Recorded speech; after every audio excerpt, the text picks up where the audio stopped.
Hi everyone, thanks for joining me today on Curing Kitchen Chaos. Today I want to talk about express lunches. I find it's one thing that people really struggle with on how to make lunches and really how to make it easy and efficient in your kitchen. So let's get started. I start my lunch prep at dinner time. So what I like to do is I plate all of our dinners. I know that might sound overwhelming or crazy, but there's so many reasons why I do it. The biggest one, I hate too many dishes. I hate it.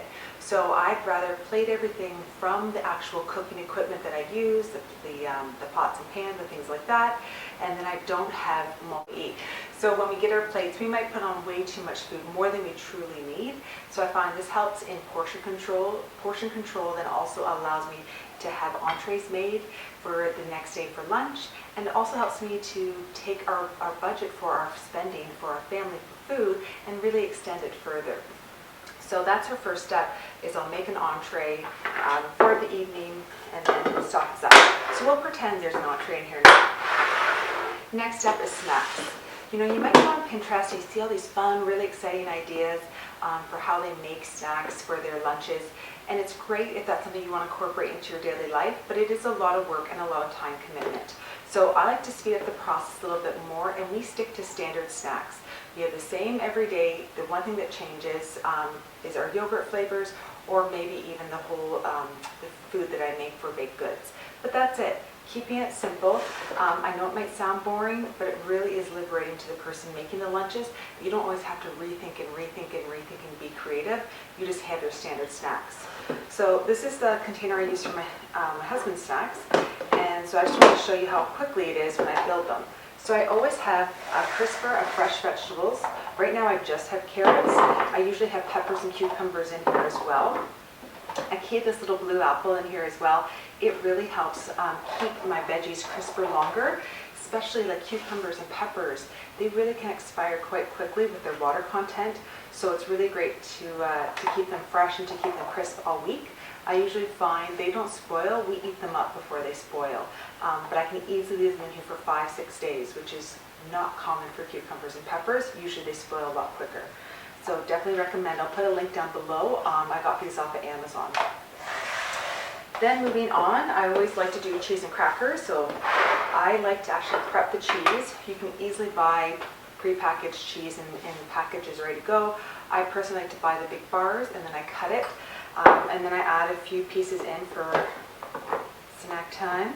And that's good to go. Crackers I like to keep in my pantry. I always like to have crackers at the go. Really easy. Just throwing them in the container, like very, very simple. And then next I add in down below. And down below I'll add in our baked good, and this is where I can get a little bit more creative and switch up the baked good every few weeks. I also like fruit leathers. I know you're probably thinking this is not a fruit leather. It's a kid's fruit leather, and I find these are so tasty, really good quality. I love the Pleasant's Choice organic ones, and it's a nice size of fruit leather instead of the big long ones. And then sometimes I'll add in something different down there, but that really takes the cake for that. Then it comes to actually packing it. So I got this really great, it's actually a bento lunch kit.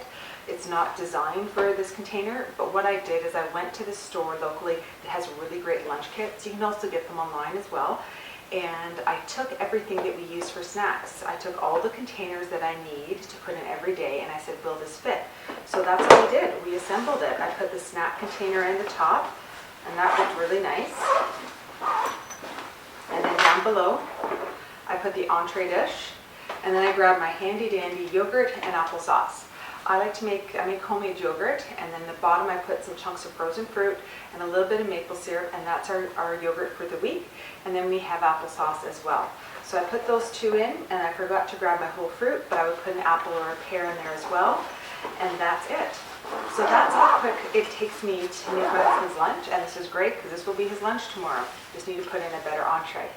So it's really easy and efficient when you have standard snacks and you have those on hand.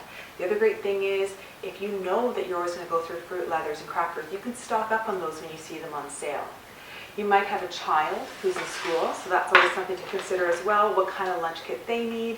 And I know our school where my daughter goes in the fall, they actually have the JK class has nutritional breaks. I think that's for JK and SK, and then when they get to grade 1, then they go on a regular lunch schedule. But I'll have to double check that. So what I like about this one, because she has 2 nutritional breaks, it's got 2 sides. It's very easy for her to use and understand what to do. And then I also have things like ice packs. You can also make these. There's so many great DIYs, and I'll link down below to my favorite. You can customize them, put their names on them. These ones she saw and fell in love with, and she got so excited, and I couldn't say no when she was excited about packing her lunch. Other things to consider is your utensils. So you might be on the go, you might not have access to that when you want to eat. So this is called a spork. It's a spoon and a fork all in one. So pretty nifty thing to have along, very easy and small to bring with you. So that really is lunch prep in a nutshell. So I hope you got some great tips that you can take and apply. Just remember, when you stock these things, when you prep your veggies and have them cut, when you make up your yogurts and your applesauces and cut up the cheese, this is what really saves on the time. So on a Sunday, I'll spend a few minutes doing this, and this is what really can take away that pressure. All right, so thanks for joining me again for Curing Kitchen Chaos. I'd love any comments and a thumbs up if you like the video.